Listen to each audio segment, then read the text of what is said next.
ঢাকা চট্টগ্রাম মহাসড়কের কুমিল্লার চান্দিনায় যাত্রীবাহী বাস নিয়ন্ত্রণ হারিয়ে গাছ ও বিদ্যুতের খুঁটির সঙ্গে ধাক্কা লেগে ৩ জন নিহত হয়েছে। এতে গুরুতর আহত হয়েছে অন্তত ২০ জন। আজ মঙ্গলবার ১ এপ্রিল সন্ধ্যা ৬:৩০টার দিকে এ দুর্ঘটনা ঘটে। প্রত্যক্ষদর্শী ও স্থানীয়রা বলছে নিহতের সংখ্যা আরও বাড়তে পারে। ইলিয়টগঞ্জ হাইওয়ে ক্রসিং থানার উপপরিদর্শক মনিরুল ইসলাম বলেন, আজ সন্ধ্যা ৬:৩০টায় ঢাকা থেকে কুমিল্লাগামী তিশা প্লাস পরিবহনের একটি বাস নিয়ন্ত্রণ হারিয়ে রাস্তার পাশের গাছ ও বৈদ্যুতিক খুঁটির সঙ্গে ধাক্কা লাগে।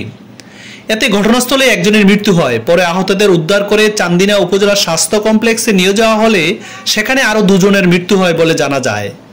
এসআই মনিরুল ইসলাম আরও বলেন, প্রাথমিকভাবে ধারণা করা হচ্ছে গাড়িটি ব্রেক ফেল হয়ে নিয়ন্ত্রণ হারিয়েছে। অন্য কোনো যানবাহনের ক্ষতি হয়নি, তবে অতিরিক্ত গতি থাকার কারণে বাসের অনেক যাত্রী আহত হয়েছেন।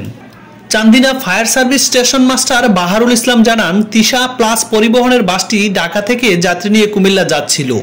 চান্দিনার ইন্দিরার চর এলাকায় নিয়ন্ত্রণ হারিয়ে মহাসড়কের পাশে থাকা বৈদ্যুতিক খুঁটি ও গাছের সঙ্গে ধাক্কা লেগে দুমড়ে মুচড়ে যায় বাসটি। এতে ঘটনাস্থলে একজন এবং হাসপাতালে নেয়ার পর আরও ২ জন মারা যায়।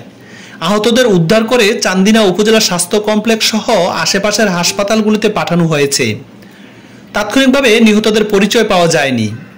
চান্দিনা উপজেলা স্বাস্থ্য কমপ্লেক্সের কর্তব্যরত ডাক্তার সুবল দেবনাথ জানান, হাসপাতালে আনার পর ২ জনকে মৃত ঘোষণা করা হয়, আর আহতদের প্রাথমিক চিকিৎসা শেষে কুমিল্লা মেডিকেল কলেজ হাসপাতালে পাঠানো হয়েছে। এদের মধ্যে কয়েকজনের অবস্থা আশঙ্কাজনক ছিল।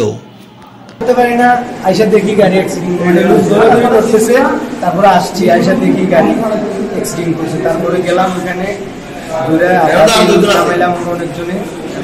নামানোর পরে আপনার সবাইকে নিয়ে আসলাম হসপিটালে। আমরা কয়েকজন ছিলাম, নিয়ে আসা সেখানে আর্মি লোকও ছিল, আর্মি লোকগুলোর অ্যাম্বুলেন্স তুলে দিচ্ছি সিএমএক্স। তারপরে আর্মি আসছে, আইসা ওদের ব্যাগ থেকে নিয়ে গেছে। টোটাল মারা গেছে কতজন?